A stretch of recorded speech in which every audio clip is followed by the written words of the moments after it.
Vamos a continuar con el libro de Mateo, ahora en el capítulo 3. En el capítulo 3, antes de hablar de esto, vemos un salto que se da desde el capítulo 2 hasta el capítulo 3, que el autor, Mateo, explica que por más de 400 años la nación no había escuchado la voz de un profeta. Y luego apareció Juan y tuvo un gran avivamiento este profeta. La razón por la cual Mateo continúa desde la niñez de Jesús hasta Juan el Bautista y la apertura del ministerio de Jesús es un hecho de que realmente en ese tiempo no hubo algo que sea necesario que el autor tenga que compartir, que sea relevante para tanto el ministerio de Jesús o que sea para la gloria de Dios en este sentido. Entonces, el propósito de presentar a Jesús ya en este momento, después saltando desde su juventud, lo último que sabemos es el registro en Lucas 2, cuando era un adolescente, es lo único que sabemos acerca de Jesús en este entonces, desde su niñez, y salta a este enfoque. Entonces, todo lo que ofrece este lapso de años está cubierto en un breve registro nada más en Lucas 2, y no existía ninguna tradición sobre este periodo. A pesar de toda su búsqueda, Lucas no encontró nada que informar excepto el incidente que ocurrió cuando Jesús tenía 12 años, al igual que Mateo, que pasó inmediatamente a la obra de Juan el Bautista. Y es aquí donde vamos a comenzar nuestra investigación desde el capítulo 3. Este estudio es del capítulo 3, iniciando el versículo 1. En aquellos días llegó Juan el Bautista predicando en el desierto de Judea, diciendo: arrepentíos, porque el reino de los cielos se ha acercado. Porque este es aquel a quien se refirió el profeta Isaías diciendo: voz que clama en el desierto, preparad el camino del Señor, haced derechas sus sendas. Y él, Juan, tenía un vestido de pelo de camello y un cinto de cuero en la cintura, y su comida era de langostas y miel silvestre. Acudía entonces a él Jerusalén, toda Judea y toda la región de alrededor de Jordán. Y confesando sus pecados, eran bautizados por él en el río Jordán. Pero cuando vio que muchos de los fariseos y saduceos venían por el bautismo, les dijo: camada de víboras, ¿quién os enseñó a huir de la ira que vendrá? Por tanto, dad frutos dignos de arrepentimiento, y no presumáis que podéis decir a vosotros mismos: tenemos a Abraham por padre. Porque os digo que Dios puede levantar hijos de Abraham de estas piedras. Y el hacha ya está puesta a la raíz de los árboles. Por tanto, todo árbol que no dé buen frutos es cortado y echado al fuego. Yo a la verdad os bautizo con el agua para arrepentimiento, pero el que viene detrás de mí es más poderoso que yo, a quien yo no soy digno de quitarle las sandalias. Él os bautizará con el Espíritu Santo y con fuego. El dieldo está en su mano y limpiará completamente su era, y recogerá su trigo en el granero, pero quemará la paja en fuego inextinguible. Entonces Jesús llegó a Galilea, al Jordán, donde estaba Juan, para ser bautizado por él. Pero Juan trató de impedírselo, diciendo: yo necesito ser bautizado por ti, ¿y tú vienes a mí? Y respondiendo Jesús le dijo: permítelo ahora, porque es conveniente que cumplamos así toda justicia.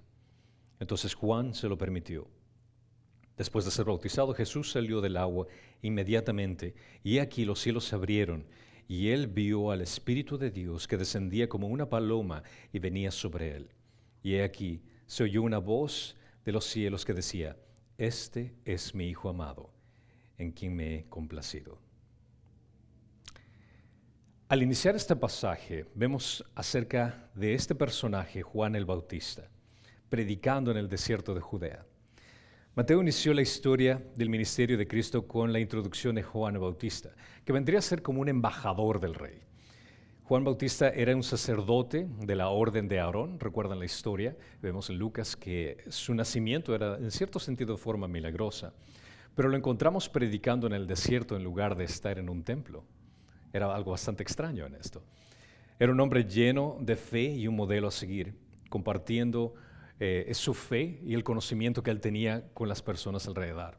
Esto es algo que tendríamos que imitar de Juan el Bautista, el hecho de tener ese celo, el tener esa pasión, de compartir la verdad que él conocía, la verdad del Evangelio que ahora nosotros entendemos en este entonces, y hacerlo con esa dedicación.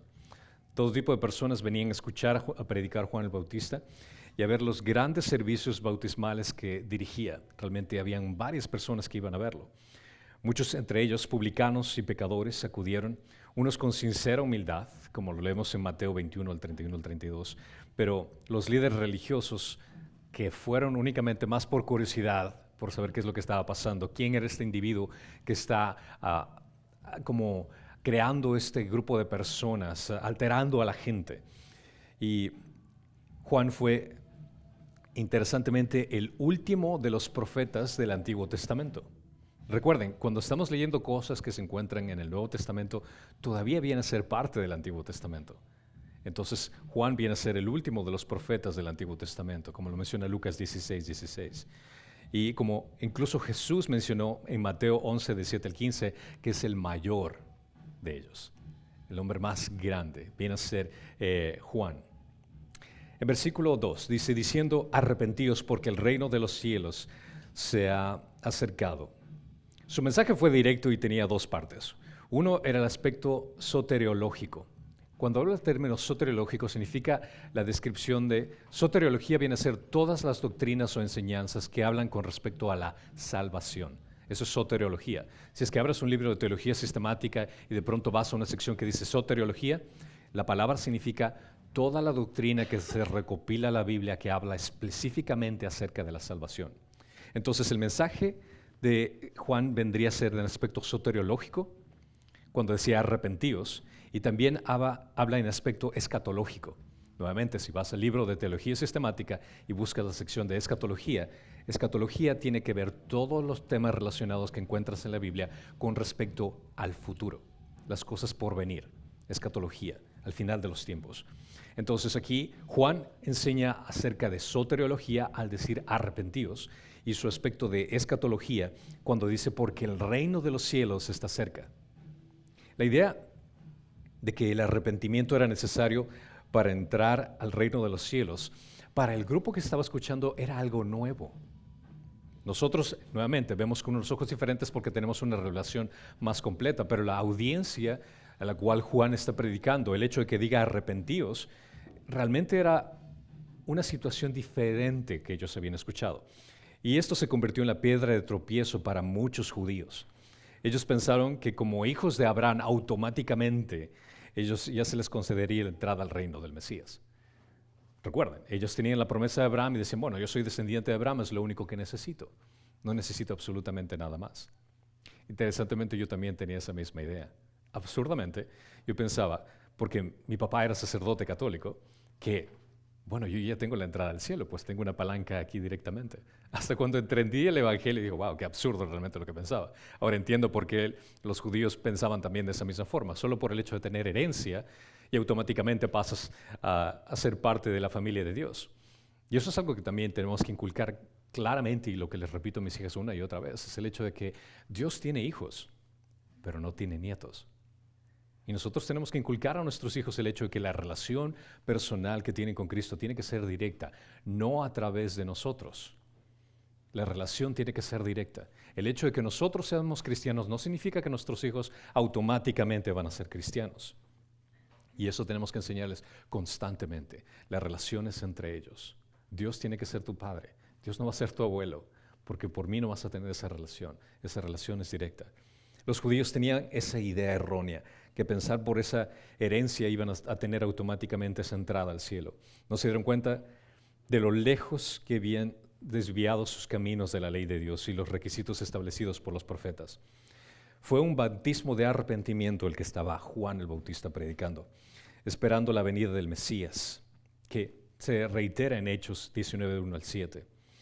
El bautismo se cumplió que Juan el Bautista estaba predicando tenía dos propósitos. Era de preparar a la nación para Cristo y de presentar a Cristo a la nación. Ahora, cuando menciona esto de arrepentidos porque el reino de los cielos está cerca, la pregunta que viene claramente es el hecho de, bueno, ¿qué es el reino de los cielos? Entiendan, ustedes como audiencia, siempre que lean la Biblia, imagínense qué es lo que está ocurriendo en ese entonces y cuál es el contexto que está pasando en ese grupo de personas. ¿Qué es el reino de los cielos? La frase del reino de los cielos aparece 68 veces en 10 libros diferentes del Nuevo Testamento, mientras que el reino de los cielos aparece solo 32 veces y solo en el Evangelio de Mateo. Puedes darte cuenta que Mateo tenía un énfasis muy grande acerca de esta terminología. Mateo usa la palabra cielo como una alusión del nombre de Dios.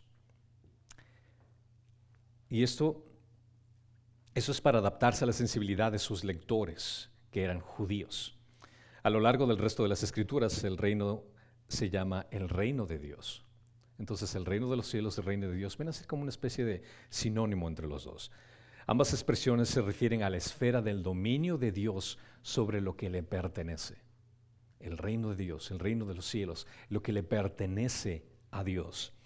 El reino está íntimamente relacionado con la persona de Jesucristo.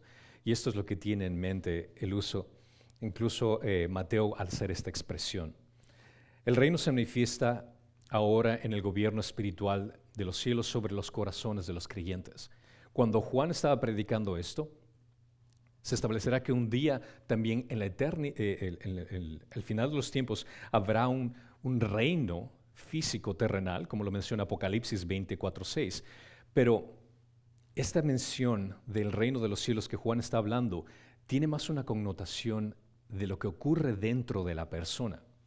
El reino no significa una situación geográfica de un sitio donde tú vas. Lo que Juan estaba refiriéndose y lo que leemos después nuevamente por el resto de los evangelios es el hecho de que el reino se resume en el plan de Dios para crear una nueva vida humana, haciendo posible un nuevo tipo de comunidad entre personas, familias y grupos. Más estrictamente, el reino de Dios es un gobierno espiritual de Cristo sobre los corazones y las vidas de aquellos que voluntariamente se someten a la autoridad de Dios. El reino de Dios viene a ser cuando tú tienes vida eterna, por ponerlo en sentido, cuando Dios toma control de tu vida eterna comienza desde hoy. ¿Por qué? Porque Dios tiene control de tu vida y tiene reino de tu vida, reinado en tu vida desde el momento que entregaste tu vida a Cristo. Entonces, a partir de ese momento tienes esa vida eterna, ese reino que estás viviendo, el reino de Dios, porque Dios está teniendo control de tu vida. Y eso se va hasta que estamos en su presencia.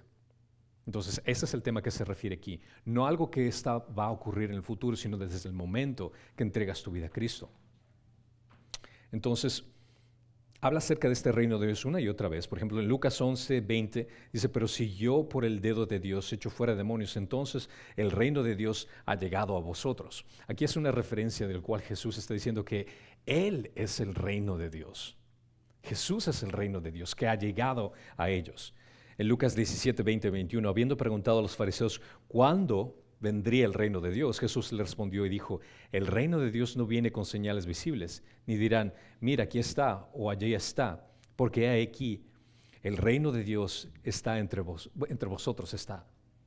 Él está hablando, como diciendo, ustedes están buscando otro lugar, usted está esperando que algo ocurra en el futuro, pero el reino de Dios está aquí presente entre ustedes. El reino de Dios es Jesucristo. Entonces, el reino de Dios es esencialmente interior, dentro del corazón de un hombre. El reino está a tu alcance cuando tomas las decisiones correctas al alinearte con la voluntad de Jesucristo. El reino de Dios está entre vosotros, en las personas y la presencia de Jesucristo. Cuando lean el reino de Dios a través de los evangelios, esa es la conexión. Jesucristo reinando en el corazón del individuo. Él dando la guía a cada persona para saber qué decisiones tiene que tomar. Ese es el reino de Dios, que comienza con la decisión de recibir a Cristo como tu Señor y Salvador y se va a culminar con un reino físico, como lo menciona Apocalipsis, donde nosotros vamos a estar reinando juntamente con Él. Eso es lo que se manifestará en la tierra. Jesucristo gobernará en un reino físico en el trono de David con Jerusalén como su capital. Y esta es la promesa que se dio en Isaías 9:7. Él aumentó su soberanía y de la paz no tendrá fin sobre el trono de David y sobre su reino, para afianzarlo y sostenerlo con el derecho y la justicia desde entonces y para siempre. El celo del Señor de los ejércitos hará esto. Dios va a reinar físicamente en un gobierno, pero está reinando desde este momento en tu vida, en tu corazón, cuando te sometiste a Él como tu Señor y Salvador. Este es el reino que se refiere. Continuando en Mateo capítulo 3:3 menciona, Porque este es aquel a quien se refirió el profeta Isaías diciendo, voz del que clama en el desierto, preparad el camino del Señor, haced derechas sus sendas. El pasaje comienza con una voz. El mensaje era lo importante, no el mensajero. El mensaje que estaba dando era lo que incluso Juan el Bautista quería afirmar, que él tenía que decrecer para que Cristo crezca, el hecho de que él no se consideraba importante, lo que él decía, a quién me apuntaba, era lo que realmente era importante. Era importante en el sentido de que su labor fue exclusiva de presentar al Mesías. Y eso es un gran ejemplo que tenemos todos a seguir acerca de Juan el Bautista. La humildad que él tuvo para apuntar a alguien más, para dirigir a la gente a alguien más, para que la gente pueda reconocer en Cristo que es Él lo que necesitas, no nosotros. Y eso es algo que también es un riesgo que tenemos a seguir cuando queremos ayudar a alguien y le apuntamos a la gente a Cristo. Y muchas veces, y ese es un riesgo que también yo tomo, cuando ayudo a la gente a alguien en consejería o en guiarles, si la gente tiende a depender de mí, yo intento hacer esto. No, yo no soy el que te va a ayudar. Yo te voy a apuntar a quien te va a ayudar. Yo te puedo dirigir a quien te va a ayudar. Pero yo no soy tu salvador, yo no soy tu solución. Si lo pones en ese sentido, Cristo es tu pastor, todo te faltará. Jesús es tu pastor, nada te faltará. Ese es el enfoque que uno debe de tener como ministro, el hecho de apuntar siempre a la gente a Cristo, no nosotros, sino Él. Aquí es donde, no es donde esperamos que suene una voz, lo buscamos cuando habla acerca de esta voz que se menciona. Pensarías que esta voz que va a anunciar al Mesías va a estar en un lugar como una gran ciudad, va a estar en un lugar como un gran palacio donde se va a anunciar este Mesías, pero nunca pensamos que la voz que se iba a anunciar a este Mesías era un lugar en el desierto, donde muchos incluso fueron a verlo. Puede ser que no sea simplemente un lugar geográfico, sino también un aspecto teológico su localidad. Juan el Bautista predicó de Jesucristo en un desierto. Ahora, en sentido teológico, ponete en ese aspecto como nosotros hemos experimentado. Hay muchas personas que tienen que llegar a un desierto espiritual para poder darle la atención al mensaje sin estar distraído por las cosas a su alrededor. Muchas personas lamentablemente tienen que tocar el piso para darse cuenta de que Jesús está ahí. ¿O cuántos de nosotros no hemos estado en ese desierto espiritual donde lo único que tenemos es mirar a Cristo, a nadie más? Interesantemente, Juan el Bautista utilizó un desierto para predicar al más glorioso Dios que estaba entre ellos. En la antigüedad, cuando se sabía que venía un rey soberano, se hacía todo lo posible para que el camino sea más tranquilo posible. Siempre se enviaba un emisario para preparar el camino del rey que iba a llegar. El grande debe de poder viajar con facilidad. El rey tenía que poder viajar con rapidez y facilidad. El anuncio de Juan a la venida del reino y su llamado al arrepentimiento fueron las formas de preparar el camino para la venida de Jesucristo.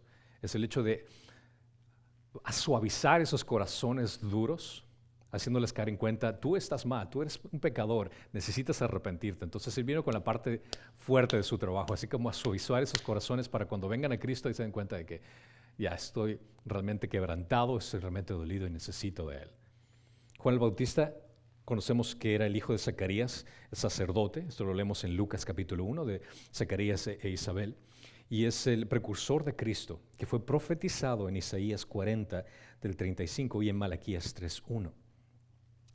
La venida de Juan el Bautista fue asombrosamente predicha más de 700 años antes de que el profeta Isaías lo menciona en el capítulo 40, versículo 3, para leerlo brevemente. Dice: una voz clama, preparad en el desierto camino al Señor, allanad en la soledad calzada para nuestro Dios. Esto iba desde la antigüedad, que fue preparando el camino para que, incluso anunciando el que iba a preparar el camino para el Mesías. Malaquías 3:1. He aquí, yo envío mi mensajero y él preparará el camino delante de mí. Y vendrá de repente a su templo el Señor a quien vosotros buscáis, y el mensajero del pacto en quien vosotros os complacéis. He aquí viene, dice el Señor de los ejércitos. En un sentido espiritual, Juan era el Elías que había de venir. Juan no fue la reencarnación de Elías, porque la reencarnación no es bíblica, pero Juan cubrió la oficina de Elías. Vino en el espíritu y el poder de Elías. Esto es algo que vale la pena aclarar. En ciertas personas tienden a pensar de que, bueno, la reencarnación existe, aquí está en un ejemplo. No. Es el cubriendo la oficina, el lugar que está tomando, que tomó Elías, pero se revela en Juan el Bautista. En Lucas 16, 17 dice, y él hará volver a muchos de los hijos de Israel al Señor su Dios, e irá delante de él en el espíritu y poder de Elías para hacer volver los corazones de los padres a los hijos y los desobedientes a la actitud de los justos, a fin de preparar para el Señor un pueblo bien dispuesto. Continuando el versículo 4, menciona, y él, Juan, tenía un vestido de pelo de camello y un cinto de cuero en la cintura, y su comida era de langostas y miel silvestre. Juan, al igual que Elías, era un amante de la naturaleza. Te puedes darte cuenta que él tenía un aspecto bastante rudo en su mensaje directo, en su vestimenta, en su look, era bastante al punto. Y esto es lo que denota prácticamente lo que es un profeta. Un profeta no te suavizaba las cosas, te decía lo que tenía que decirte. Para aquellos que tienen, y si quieres darte cuenta si es que tú tienes ese don de profecía, y enfatizo este aspecto, el don de profecía no significa que tú tienes que decir cosas a futuro, sino tu estilo de ser, tu forma de ser. Aquel que tiene el don de profecía tiende a decir las cosas directamente. Una persona que tiene el don de profecía, para él es blanco y negro, no existe gris. O está bien o está mal. No es que, tal vez, no. Son las cosas como son. Así que una persona que tiene el don de profecía son aquellas personas que, como consejeros, son así como que, ay. O sea, te dan la bofetada espiritual y te dicen las verdades como son.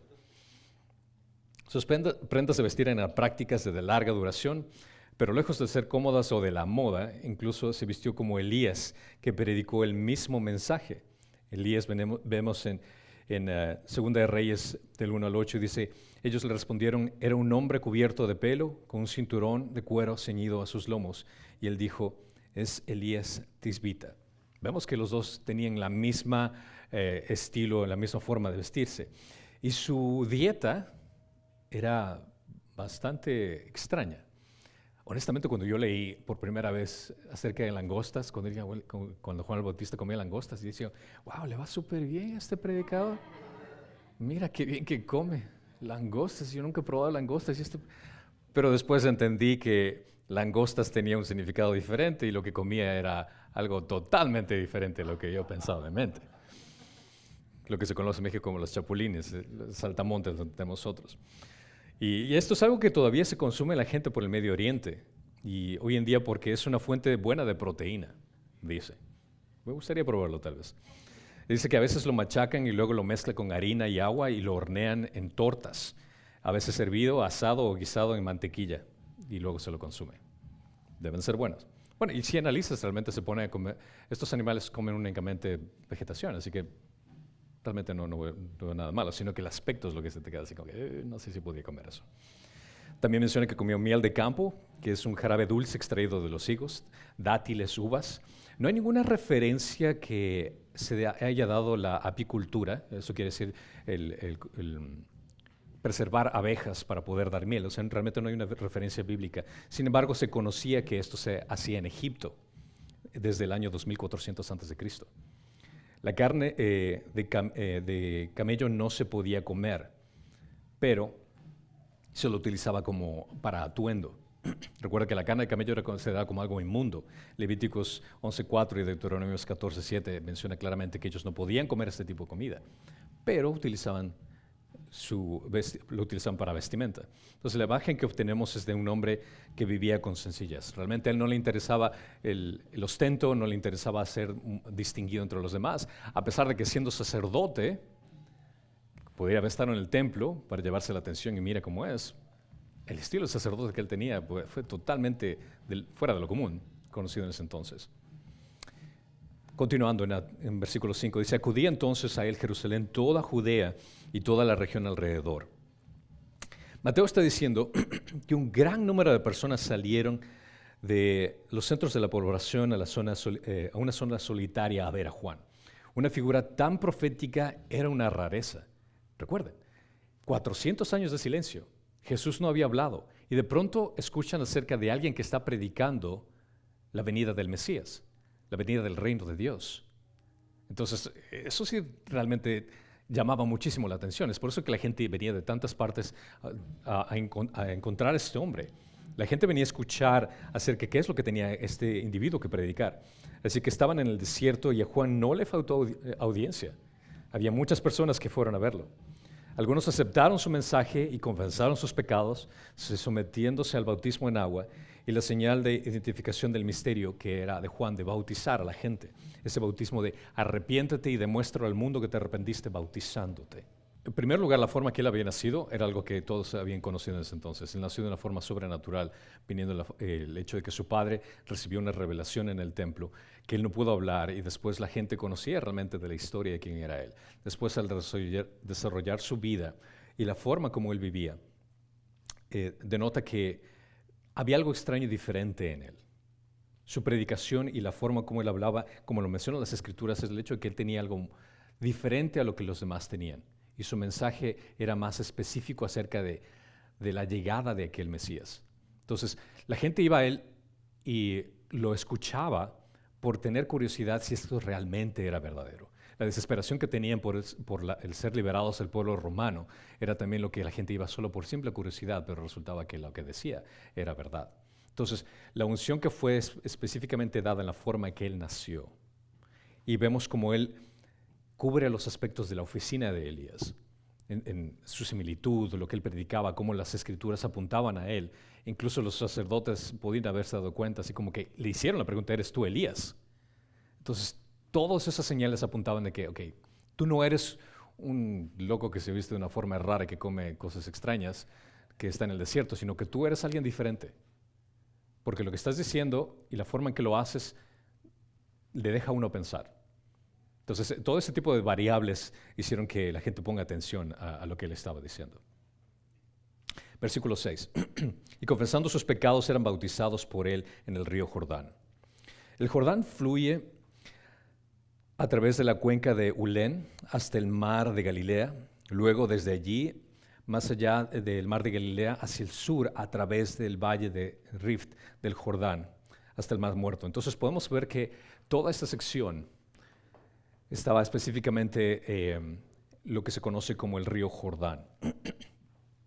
Donde se conoce que tal vez se pudo haber estado es cerca por la parte baja del Mar Muerto, es posiblemente incluso donde se considera que tal vez haya sido bautizado Jesús. Si es que tú vas a Israel, hay un lugar específico turístico que es el Jordán para bautizar, pero históricamente realmente no se conoce como ese lugar donde fue realmente bautizado, ya que el lugar donde se asume que fue bautizado es un lugar donde ha sido contaminado por ciertos químicos que no es favorable para que un ser humano pueda estar presente ahí. Menciona, y esto era en la región inmediata al Mar Muerto. Juan parece haber predicado cerca del extremo norte de esta región, cerca de donde el Jordán desemboca el Mar Muerto. Y ese fue un viaje de un día completo desde Jerusalén. Si es que alguien iba desde Jerusalén a escuchar a Juan el Bautista, se demoraba más o menos como un día en poder encontrarlo. Un lugar extraño para anunciar la llegada del Mesías, pero perfectamente de acuerdo con los caminos del Señor, perfectamente al plan de lo que Dios había establecido. En 1 Corintios 1, 26 al 29 dice, pues considerad, hermanos, vuestro llamamiento. No hubo muchos sabios conforme a la carne, ni muchos poderosos, ni muchos nobles, sino que Dios ha escogido lo necio del mundo para avergonzar a los sabios. Y Dios ha escogido lo débil del mundo para avergonzar a lo que es fuerte. Y lo vil y despreciado del mundo ha escogido Dios, lo que no es, para anular lo que es, para que nadie se jacte delante de Dios. Se alinea directamente Juan el Bautista con lo que hacía, cómo se vestía, la forma que él era, para el plan de ir a Dios.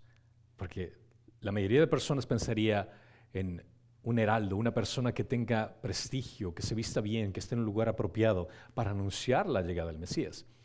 Pero Dios voltea la tortilla para nosotros, por ponerlo así, en el hecho de que nosotros tenemos un concepto de acá, esto es lo que está arriba, es lo que es mejor, pero no. Lo que está abajo, lo humilde, lo último, es lo que Él exalta. Iniciando con Juan el Bautista. El bautismo se había administrado durante mucho tiempo a los prosélitos gentiles que ingresaban al judaísmo. Prosélito quiere decir que aquellos que eran gentiles, que querían convertirse en judíos, lo que hacían era utilizar este ritual de bautismo. Esto era una forma para que un gentil quiera hacerse un judío, como diciendo, límpiate de tus pecados, porque nosotros judíos estamos bien, tenemos la descendencia de Abraham, somos el pueblo escogido, pero tú, gentil, sucio, pecador, tienes que bautizarte. Es un simbolismo para demostrar que aquel gentil tenía que convertirse en alguien limpio, entre comillas, judío. Pero lo que Juan el Bautista estaba haciendo, estaba bautizando a judíos. Entonces esto era algo también aberrante para los líderes religiosos. ¿Qué estás haciendo? Los judíos aceptaron el bautismo de Juan, estaban admitiendo que actuaban como gentiles y que necesitaban convertirse en el pueblo de Dios genuinamente, interiormente. Una admisión asombrosa, dando su oído también a los gentiles. Porque si te pones a pensar como gentiles entonces, diciendo, ok, pero ellos son gentiles, ellos son judíos, ¿por qué se están bautizando? Nosotros gentiles hacíamos esto. Su bautismo fue autorizado desde el cielo. Y eso también viene a ser como una conexión a la pregunta, el hecho de qué autoridad tenía. No fue algo que Juan ideó o tomó prestado. Y la respuesta la vas a encontrar en Mateo capítulo 21, del 23 al 27. Que este fue otorgado desde el cielo como oficina para Dios. Eso es lo que menciona Jesucristo. El significado del bautismo de Juan difiere a algo al bautismo cristiano. Porque el bautismo que Juan estaba haciendo era preparación para la llegada del Mesías. Nosotros ya entendemos quién es el Mesías y sabemos lo que Él hizo. Porque el bautismo para nosotros es un simbolismo que identifica al creyente con Cristo en su muerte, sepultura y resurrección. Cuando Juan el Bautista estaba bautizando, ni siquiera había Jesús ido a la cruz. Él apenas estaba iniciando su ministerio. Entonces el bautismo viene a ser en sentidos diferentes. En Romanos 6, 3, 5 menciona, ¿o no sabéis que todos los que hemos sido bautizados en Cristo, hemos sido bautizados en su muerte? Por tanto, hemos sido sepultados con Él por medio del bautismo para muerte, a fin de que como Cristo resucitó entre los muertos, por gloria del Padre, así también nosotros andemos en novedad de vida, porque si hemos sido unidos a Él en la semejanza de su muerte, ciertamente lo seremos también en la semejanza de la resurrección. Puedes ver esa connotación de cuando uno se bautiza es el entrar, sumergirte, que representa a la muerte, y el levantarte, salir del agua, vendría a ser la resurrección. En Colosenses 2:12 dice, habiendo sido sepultados con Él en el bautismo, el cual también habéis resucitado con Él por fe en la acción del poder de Dios que le resucitó entre los muertos. Hoy cada vez que un pecador confía en Cristo, nace de nuevo inmediatamente y es bautizado por el Espíritu del cuerpo, el Espíritu en el cuerpo de Cristo en la iglesia. Entonces aquí viene a ser dos tipos de diferencia de bautismo. El bautismo físico que tú haces al sumergirte en agua y el bautismo espiritual que es que te injerta automáticamente dentro de la familia de Dios. En 1 Corintios 12, del 2 al 3 dice, porque así como el cuerpo es uno y tiene muchos miembros, pero todos los miembros del cuerpo, aunque somos muchos, constituyen un solo cuerpo, así también en Cristo. Pues por un mismo espíritu todos fuimos bautizados en un solo cuerpo, y a judíos o griegos, y a esclavos o libres, y a todos se nos dio a beber el mismo espíritu. Entonces esto es para reiterar el hecho de que el bautismo que Juan el Bautista estaba haciendo es diferente al tipo de bautismo que nosotros hacemos en la actualidad.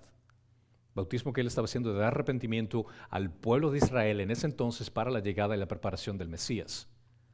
Nosotros, cuando Jesús lo hizo, se inicia algo diferente para nosotros, al ver ya todo el ministerio completo de Jesucristo. Continuando en versículo 7, pero cuando vio que muchos de los fariseos y saduceos venían para el bautismo, les dijo, camada de víboras, ¿quién os enseñó a huir de la ira venidera? Los fariseos eran una secta legalista pequeña, eran alrededor de 6,000. Eran conocidos por su rígida adherencia a los detalles ceremoniales de la ley. Su nombre de los fariseos significaba los separados, o sea, los exclusivos, los que eran diferentes al resto.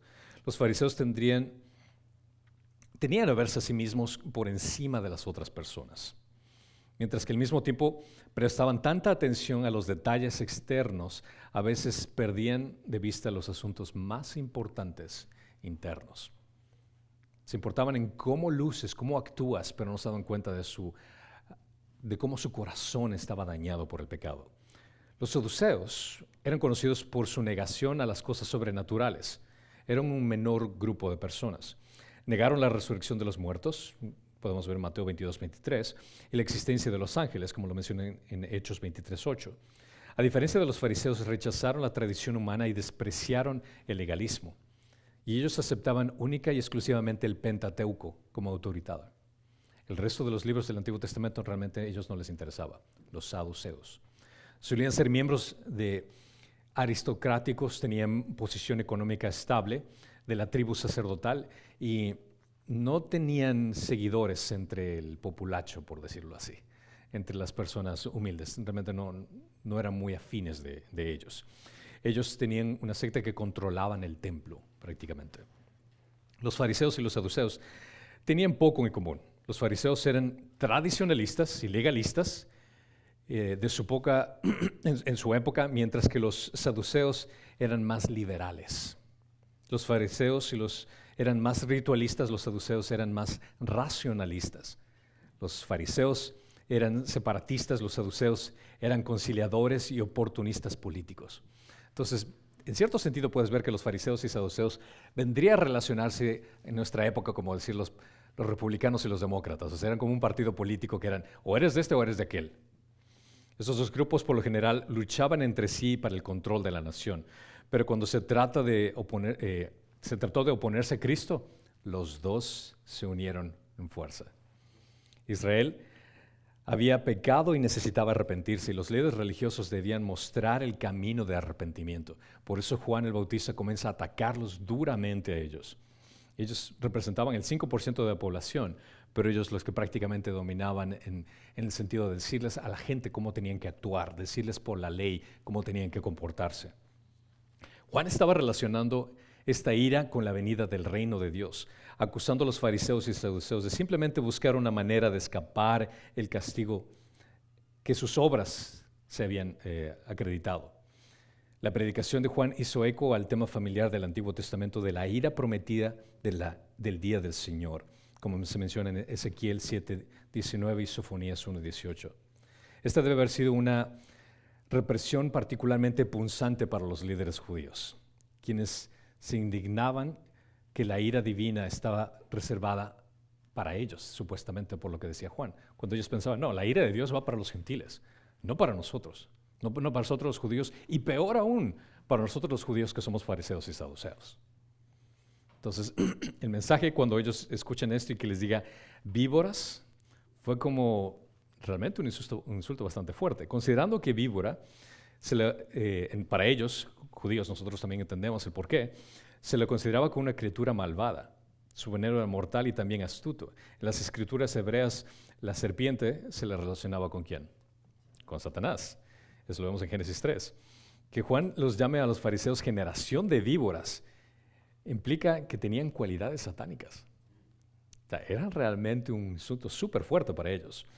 Cuando Juan y Jesús llamaron a los fariseos generaciones de víboras, estaban señalando que estos hombres eran engañosos, peligrosos y malvados, que eran unos hipócritas, como lo menciona en Mateo 23:15. Peligrosos en el sentido que eran ciegos guiando a otros ciegos. Mateo 15:14, y malos en sus corazones que estaban llenos de homicidio. Juan 8:37. Los agricultores a menudo, y esto es la parte cultural que suena interesante también, los agricultores a menudo quemaban los rastrojos de sus campos para preparar la tierra para la próxima temporada de la siembra. A medida que los fuegos se propagaban dentro del sector donde querían preparar la tierra, las guaridas de las víboras era donde se salían. Se escapaban las víboras de donde estaban. Entonces, al hacer esa referencia, Juan el Bautista estaba haciendo una ilustración de algo que ellos conocían. Y estas víboras a menudo eran consumidas por el fuego. Entonces, las ilustraciones que se daban tanto Juan el Bautista como Jesús eran con ilustraciones que la gente entendía perfectamente lo que se estaba hablando. Para un lector que vive en una ciudad que realmente no tiene este conocimiento de cosas, realmente puede pasar por alto. Pero cuando entiendes el hecho de que él está haciendo referencia de algo que ellos entienden perfectamente, porque lo han visto, y que les diga víboras, esta es la llama que vas a ser consumida y como se sale escapando, igual vas a perecer. Entonces el hecho de que Juan y Jesús los llamaba camada de víboras, tenía la intención de hacerlos conscientes de su propia maldad y llamarlos al arrepentimiento en medio de todo esto. Versículo 8. Por tanto, dad frutos dignos de arrepentimiento. ¿Qué es el arrepentimiento? Analicemos esta terminología, arrepentimiento. No se trata de un simple cambio de opinión o remordimiento. Juan el Bautista habló de arrepentimiento con un cambio radical del pecado que inevitablemente sería manifestado en frutos de justicia. No solamente decir el arrepentimiento, perdón, me olvidé que era cierto, lo siento mucho, me arrepiento. Sería como la ilustración que utilizo, el sentido del arrepentimiento vendría a ser, familia, vamos a irnos a México. Vamos a México, vamos a llevarlos a México a pasar ahí en la playa, Puerto Vallarta, lo que sea, o a Cancún, donde quiera les llevo. Suban al auto, manejamos, listo. Y de pronto voy manejando y pasan horas y horas, y de pronto el clima se hace más frío. Digo, qué raro. Sigo manejando horas, y de pronto veo una señal que dice, bienvenidos a Canadá. Si realmente estaría arrepentido, diría, familia, lo siento mucho, me equivoqué. Los llevé a un lugar que no tenía que haberlos llevado. Voy a dar la vuelta a este auto y no voy a detenerme hasta llegar al lugar donde les había prometido ir. Ahora, tristemente para algunos lo que es arrepentimiento, es decir, perdón, yo sé que tenía que llevarlos a México, pero ya estamos aquí, ya ni modo, disfrutemos, hagamos algo aquí, algo de que eso no es arrepentimiento. Entonces, al analizar lo que es arrepentimiento, va al hecho de manifestar con frutos de justicia el error que se ha cometido. El primer sermón de Jesús comenzó con este mismo imperativo. En Mateo 4:17 dice, desde entonces Jesús comenzó a predicar, a decir, arrepentíos, porque el reino de los cielos se ha acercado. El arrepentimiento es un elemento crucial para la salvación. El arrepentirse se relaciona con la salvación, porque es ese cambiar de opinión con respecto al pecado y con respecto a Cristo. El pensar cuál es tu condición humana. El verdadero arrepentimiento provoca una tristeza según Dios que lleva a la salvación, como leemos en 2 Corintios 7. El arrepentimiento no es una obra que hacemos para ganar la salvación. Un remordimiento no te puede salvar. El hecho de que puedas arrepentirte por los crímenes que has cometido no elimina esos crímenes que has cometido. Únicamente reconoce tu situación mundana, reconoce tu situación de pecador, pero no los borra. Nadie puede arrepentirse y venir a Dios, a menos de que Dios atraiga a esa persona hacia sí mismo. Esto menciona en Juan 6:44. El arrepentimiento es algo que Dios da y solo es posible por su gracia. Hechos 5:31 dice, a este Dios exaltó a su diestra como príncipe y salvador para dar arrepentimiento a Israel y perdón de pecados. ¿Quién dio el arrepentimiento? Dios. Hechos 11:18. Y al oír esto se clamaron y glorificaron a Dios diciendo, así que también a los gentiles se ha concedido Dios el arrepentimiento que conduce a la vida. ¿Quién otorgó el arrepentimiento? Dios. Dios lo hizo. Nadie puede arrepentirse a menos que Dios le conceda el arrepentimiento. Toda la salvación, incluyendo el arrepentimiento y la fe, es el resultado de que Dios nos trae a Él, nos abre los ojos y cambia nuestros corazones. Si fuera por nosotros realmente no sería, no lo buscaríamos a Dios. Es Dios el que nos atrae a Él. Nosotros buscamos a Dios de la misma forma que un ladrón busca a la policía. A ese nivel. Si no es por el hecho de que Él nos atrae, nosotros no lo buscaríamos. Mientras que el arrepentimiento no es una obra para ganar la salvación, el arrepentimiento para salvación resulta en ir a Cristo con un corazón quebrantado y pedirle que sea nuestro Señor y Salvador. Él nos salva. Y aquí, como menciona Juan el Bautista, es el hecho de buscar que el arrepentimiento demuestre frutos que den ese corazón contrito. Es el hecho que una vida que ha sido cambiada se demuestra. Ves una persona que ha nacido nuevamente por el hecho de que en su vida se demuestra una diferencia. Una persona que verdaderamente se ha arrepentido de su pecado y ejercido su fe en Cristo, dará evidencia de una vida cambiada. 2 Corintios 5:17, Gálatas 5:19-23, Santiago 2:14-26 lo demuestran claramente. Juan no está invitando a la gente a acumular buenas obras. Él está buscando un cambio de orientación de toda la vida que resulte en una vida fructífera. No está diciendo a la gente, solo haz buenas obras. No, está diciendo, cambia tu corazón. Necesitas cambiar tu corazón para que dejes de ir dirigiéndote a ese lugar pecaminoso, que tu vida vaya a la perdición, sino que tu vida esté en camino al sentido contrario, que es hacia Dios. El arrepentimiento y la fe están inextricablemente vinculados en las Escrituras. El arrepentimiento significa volverse del pecado. La fe es volverse a Dios. Los dos son partes de una moneda. El arrepentimiento y la fe son parte de la misma moneda. Son como caras opuestas. Por eso ambos están vinculados a la conversión. No es únicamente arrepentimiento, porque como mencioné, el arrepentimiento no puede borrar tus crímenes. Y no se trata únicamente de decir, sí, Jesucristo murió en la cruz por los pecados. Pero si es que tú no tienes esa conexión de que fue por tus pecados, si tú no tienes remordimiento de los pecados, incluso los demonios saben lo que Jesús hizo. Es esa conexión de los dos que hacen la transformación. Versículo 9. Y no presumáis que podéis deciros a vosotros mismos, tenemos a Abraham como padre, porque os dijo que Dios puede levantar hijos a Abraham de estas piedras. Juan repudió completamente el judaísmo fariseico. Dios podría tomar a extraños, incluso gentiles, para que sean parte de la familia de Dios. Creían que simplemente el hecho de ser miembros de la raza escogida de Dios era lo único que realmente necesitaban, que ellos eran espiritualmente seguros de lo que tenían porque fueron escogidos. Pero la verdadera descendencia de Abraham son los que comparten por fe. En Gálatas 3:7 menciona, por consiguiente, sabed que los que son de la fe, estos son hijos de Abraham. La fe. En Gálatas 3:29, y si sois de Cristo, entonces sois descendientes de Abraham, herederos según la promesa. Ningún lugar de privilegio cuenta frente a las exigencias de un Dios santo y todopoderoso. Porque aún así, si los judíos querían decir, bueno, porque somos el pueblo escogido. Sí, ustedes fueron el pueblo escogido, pero hubo un convenio en esa elección. Y ese convenio era que mantenga la ley. ¿Cumplieron la ley? No. Entonces, ¿de qué te enorgulleces?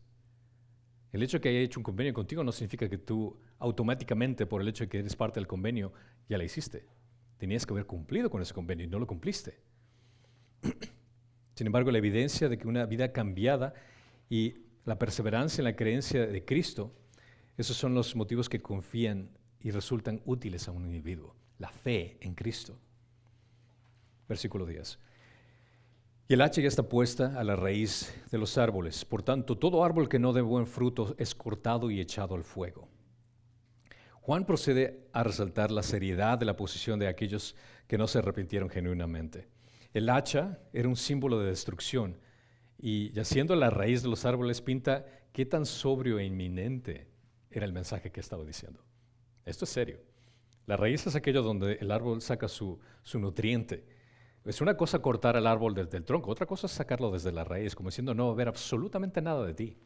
Ese árbol no va a tener oportunidad de seguir creciendo.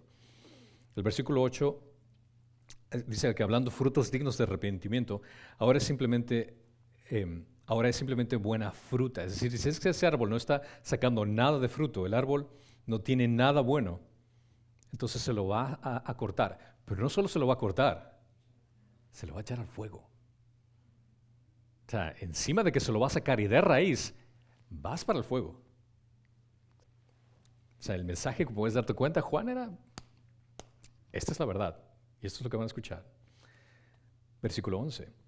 Yo la verdad os bautizo con agua para arrepentimiento, pero el que viene detrás de mí es más poderoso que yo, a quien no soy digno de quitarle las sandalias.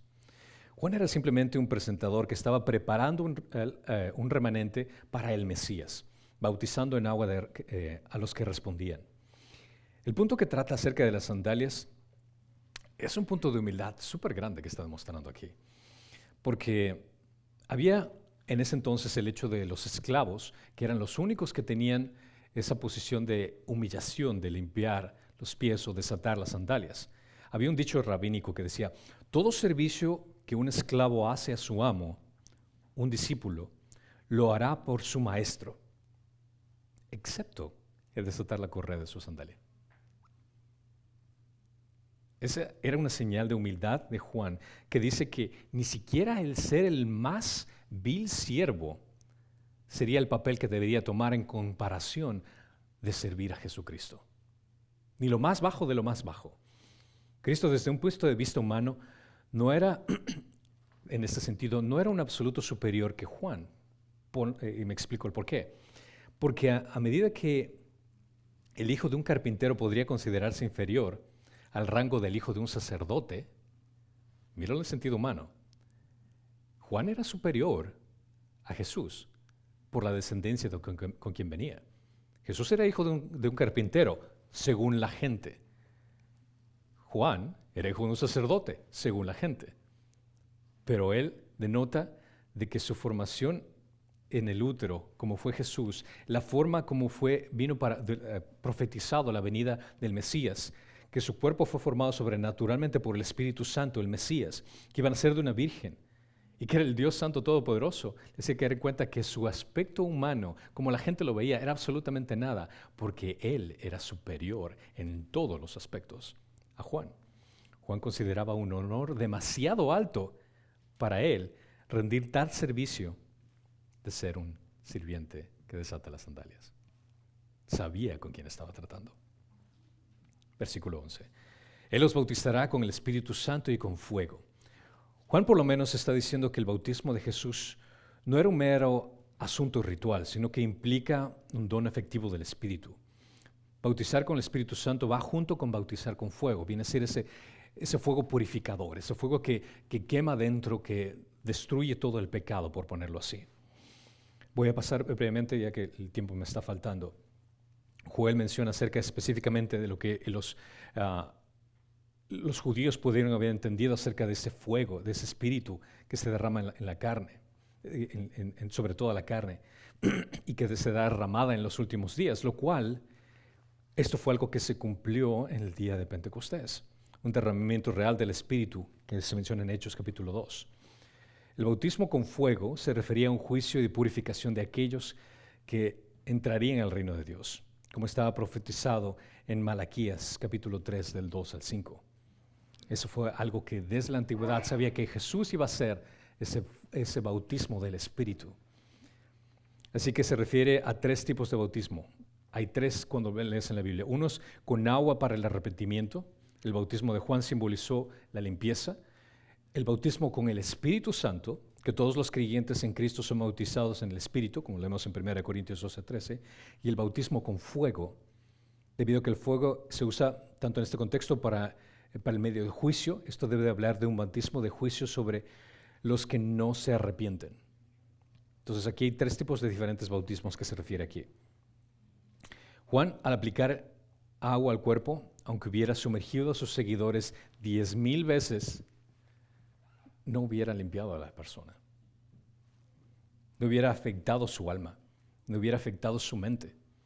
Pero el espíritu con el que Jesucristo bautizaba actuaba de poderosa energía del fuego. Si ustedes leen en el libro de Hechos, cuando se topaban los apóstoles con ciertas personas y les preguntaban, ¿tú con qué fuiste bautizado? Yo fui bautizado por la acción de Juan el Bautista. Dice, no, tú necesitas el bautismo del Espíritu Santo. Porque eso no te va a limpiar. Es Jesucristo, por medio del Espíritu Santo, que te va a limpiar, que te va a hacer nuevamente.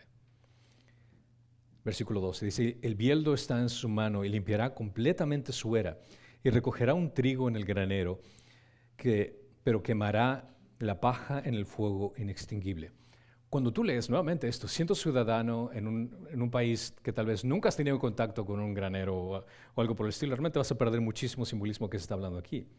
Juan está usando este simbolismo de preparación del grano de trigo y de la paja que se quema.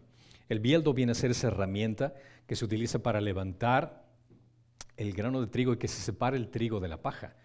Este era un momento de la cosecha en la cual el grano se preparaba y se trillaba, es decir, que utilizando bueyes o caballos se pisoteaba este grano para separarlo de la paja. Luego se levantaba el grano trillado y se separaba de la cáscara, arrojándolo al aire primero con esto bieldo que se llama, y luego se separaba de la paja. El bieldo es ese proceso de separación que está a punto de comenzar, lo que indica que es la última etapa que es el aventando que está por comenzar. La imagen de esta actividad es inminente. El juicio no se demorará. Juan está haciendo nuevamente, utilizando una ilustración que todo el mundo conocía en ese entonces, para decirles que el juicio será inminente y final, y la paja será quemada. La cosecha será apartada, pero la paja será quemada. Juan está diciendo que el Mesías, cuando viniera, preparará el remanente, que viene a ser el trigo, para el reino, fortaleciendo y limpiando al pueblo. Aquellos que lo rechacen, que viene a ser la paja, serían juzgados y arrojados al fuego eterno inextinguible. Esto es algo que reitera en Malaquías 4:1, porque aquí viene el día ardiente como un horno, y todos los soberbios y todos los que hacen el mal serán como paja. Y el día que va a venir les prenderá fuego, dice el Señor de los ejércitos, que no dejará ni raíz ni rama. El juicio era inminente. Los meramente cristianos nominales, aquellos que pretenden únicamente venir a la iglesia por cumplir una labor dominical, pero que su vida realmente no demuestran absolutamente nada, ellos van a ser separados como paja. Y esta es la idea que se está dando aquí, el separar a aquellos que pretenden ser algo y aquellos que no lo son. Y aquellos que no lo son van a sufrir las consecuencias. ¿Cómo saber si eres paja o no eres paja? Examina tu corazón. ¿Tienes un corazón contrito de arrepentimiento? ¿Te duele el pecado? ¿Te incomoda el pecado? Examina tu fe. No es más que un cierto asentimiento a ciertas verdades doctrinales, o realmente tu fe es completamente lo que Cristo hizo por ti en la cruz. Examina también tu obediencia. ¿Es externa o es realmente porque algo que quieres hacer dentro de ti? El labrador, por el simple proceso de aventar el maíz hacia el aire, esa separación, es la idea de que en el último día el Señor Jesucristo limpiará su era. Y está el abanico, el bieldo en su mano, preparando para la obra. Y tan perfecta será la operación que ni un solo grano de trigo se hallará entre la paja. No va a haber un error.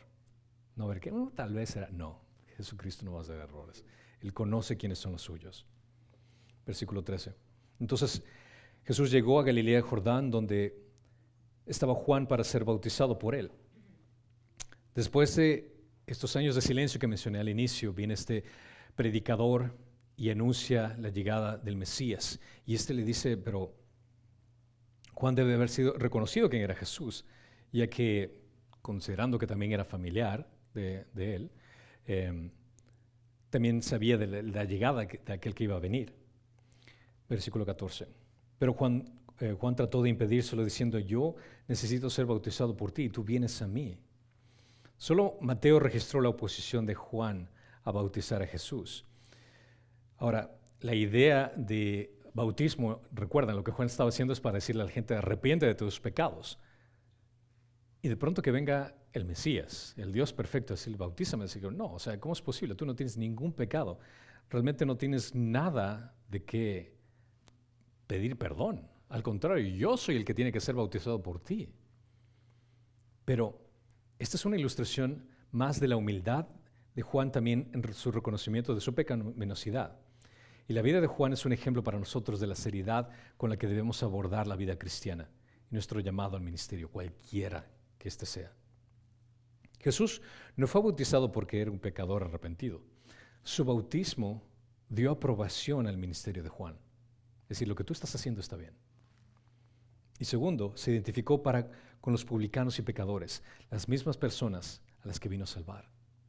Jesús vino a identificarse con el pecador. Jesús vino a tener una acción que un pecador haría, a pesar de que él no lo era. 15, y respondiendo, Jesús le dijo, permitidmelo ahora, porque es conveniente que se cumpla así toda justicia. Entonces Juan se lo permitió. Si el Mesías fuera a proveer justicia para los pecadores, él debía identificarse con los pecadores. Él vino a estar con los pecadores. Jesús podría haber estado allí, enfrente, parado con Juan, llamando a todos. Sí, escuchen lo que dice Juan el Bautista. Vengan ustedes pecadores, yo también les bautizo. Y les voy a dejar ahí unos 5 minutos abajo a ver si es que eso les sirve. Pero él no lo hizo. Es más, Jesús pudo haber tomado la batuta diciendo, no, tranquilo Juan, ahora me toca a mí, yo voy a predicar para que venga acá. Pero no, él se bautizó. Él se identificó con los pecadores. Él estaba allí como uno de ellos, a pesar de que no lo era. Isaías 53:12 menciona, por tanto, les daré parte con los grandes y con los fuertes repartirá despojos, porque derramó su alma hasta la muerte y con los transgresores fue contado. Con los transgresores fue contado. No solamente refiriéndose a la cruz, pero refiriéndose al hecho de que, llevando él el pecado de muchos, intercedió por los transgresores, que él se identificó con los transgresores.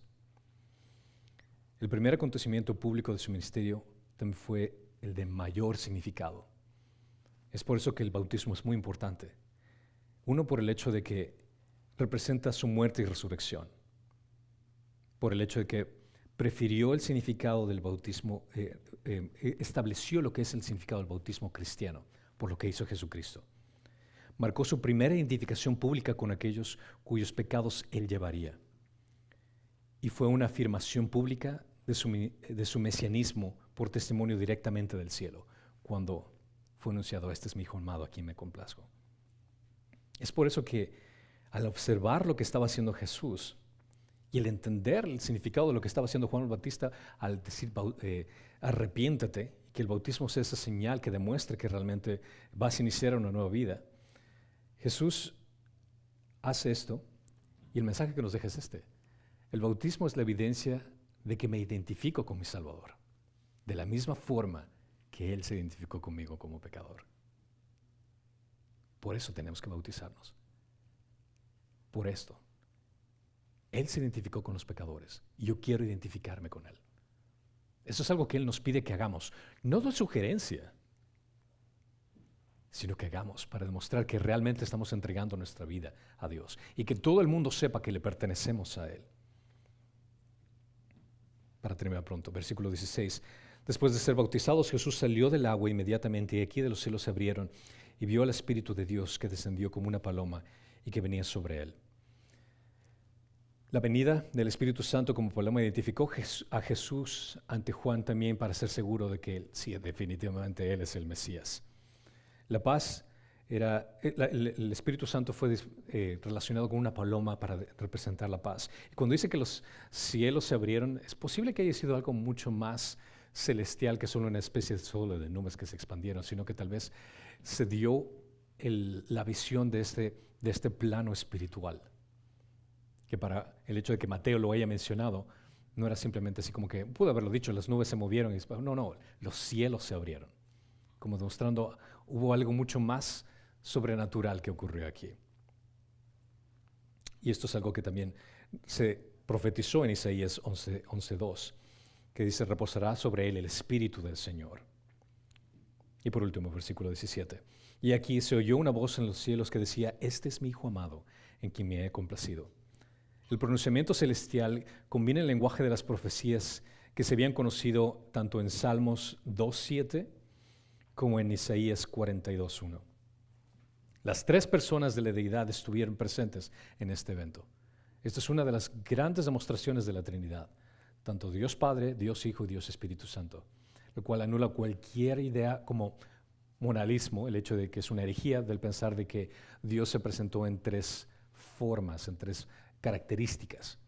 El hecho de, es una ilustración que la gente utiliza que realmente viene a ser una herejía, como diciendo, Dios es como, en mi caso, por ejemplo, que yo soy esposo, que yo soy papá y yo soy pastor. Esto viene a ser un error, porque ¿cuántas personas estoy hablando? Es solo una. Y Dios es tres personas. Entonces eso viene a ser una herejía. Aquí es una demostración que está dando la presencia de tres personas, un solo Dios. Y esto, Hebreos 1 al 2 también lo recalca nuevamente. En conclusión, lo que tenemos que recordar aquí en este pasaje es el hecho de la importancia de lo que Juan el Bautista estaba diciendo, llamando a la gente a arrepentimiento, que den frutos de arrepentimiento. Pero entendemos que el arrepentimiento no es suficiente. Es por eso que Jesucristo combina lo que necesitamos. El arrepentimiento viene a darte cuenta de tu condición humana, tu condición pecaminosa. Jesucristo es aquel que elimina todos los crímenes que reconociste en tu condición pecaminosa. El arrepentimiento y el confiar en Él son de la mano. Entonces, al bautizarnos, nos identificamos con el que nos dio el ejemplo. De la misma forma que Él se identificó con nosotros como pecadores. Él fue nuestro representante. Él como segundo Adán vino a dar su vida. Y pasamos de una familia del primer Adán a la segunda familia, que es del segundo Adán. Así que, si no te has bautizado, tienes más razones para hacerlo. ¿Vale? Bueno, gracias, Señor, te damos por la oportunidad que nos das de estudiar tu palabra, de poder aprender más de ti, Señor. Y te pedimos que nos enseñes de tu humildad, que nos enseñes de tú siendo grandioso, siendo Dios, fuiste anunciado en el desierto, te identificaste con pecadores, naciste en las condiciones más humildes, Señor. Queremos imitarte de esa misma forma en nuestra vida, tanto con nuestra pareja como con nuestros hijos, en nuestro trabajo. Y poder tener ese celo de Juan el Bautista de compartir de las buenas noticias que encontramos en ti. Gracias, Señor, te damos por el privilegio que nos das de conocer tu verdad por medio de tu palabra y poder aplicarla en nuestra vida para ser obediente por amor, por causa del Evangelio. En Cristo Jesús te lo pedimos. Amén.